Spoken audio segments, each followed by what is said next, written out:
Boss, dans mon école comme femme, je suis premier Q et je vais vous expliquer le maguire. D'abord, on regarde comme ceci.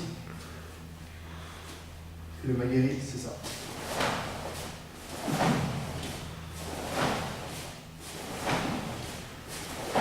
Voilà. Le détail, c'est qu'il faut tourner le pied d'appui à 45 pour pouvoir laisser passer la hanche. Vous voyez? Voilà. Le maguire, coup frontal et qui sert. Là, c'était la forme d'attaque. Jambe arrière. Et je vais vous montrer sur un parcours. Pousse. Pousse. Alors, il y a deux manières de donner ce maguire. La première, c'est je frappe et je reviens. La deuxième, c'est je frappe, je pose le banc pour pouvoir enchaîner avec mes bras. Pousse. Donc là, je vais vous expliquer le maguire jambe avant. Donc il n'y a pas de petits pas, on ne se déplace pas.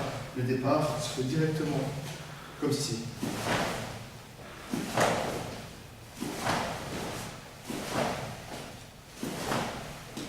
Voilà. Démonstration. Pousse. Pousse. Donc maintenant, je vais vous montrer à quoi sert ce maguire. Ce maguire jambe avant, c'est le contre. Donc il me rentre dedans. Comme ça. Voilà. Il sert uniquement au contre-attaque parce que s'il veut me rentrer dedans et que j'essaie de le faire avec jambe arrière, je n'y arriverai pas. Vous voyez, je suis bloqué.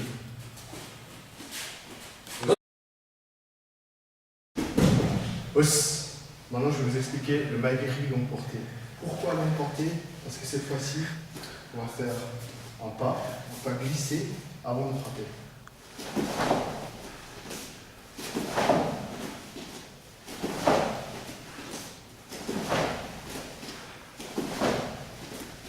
Voilà.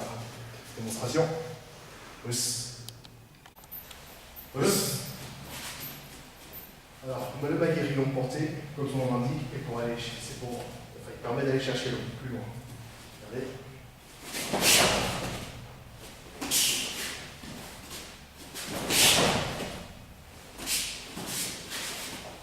Pousse. Pousse. Vraiment, je vais vous expliquer une technique de boxe, la crosse.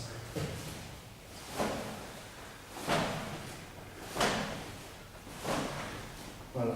Alors notez plusieurs points importants. Quand vous donnez la crosse, vous devez avoir le menton rentré, l'épaule du bras qui frappe contre la joue, l'autre main sur la joue, sur l'autre joue. Et notez aussi le pied arrière. Il ne fait pas seulement tourner, mais il faut que je descende sur mes appuis afin de m'ancrer dans le sol. Exactement comme si je voulais visser ma jambe.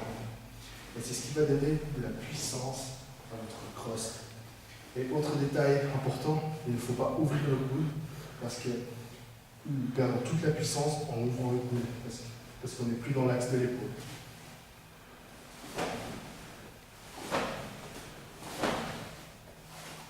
Pousse. Pousse. Maintenant, je vais vous montrer comment la mettre en combat.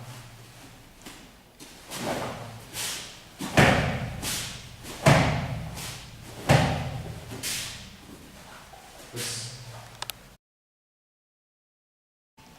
Pousse. Maintenant, je vais vous parler du tie clinch. Alors, le tie clinch, très important.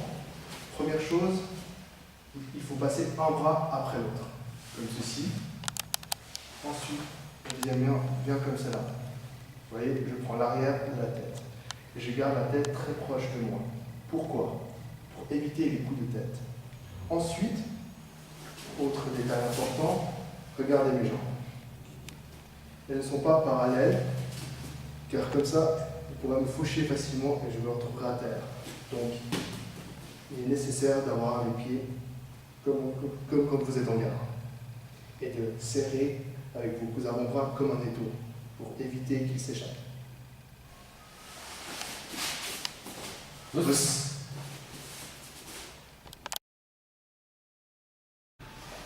Pousse. Alors, je parle du Kion, le Seikentsuki. Tout d'abord, en Sanchin-dashi, comme en Kujuryu.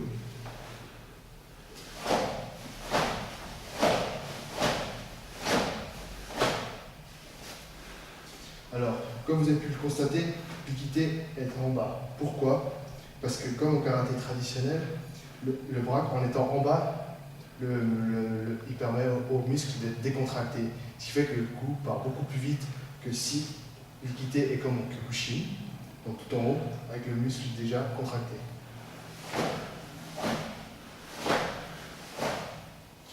Par contre, vous avez pu constater qu'il y a un mouvement du bassin et des épaules, contrairement au karaté traditionnel. Et ça provient du kyokushin. C'est ce qui permet de frapper beaucoup plus fort. Et plus vite. Os.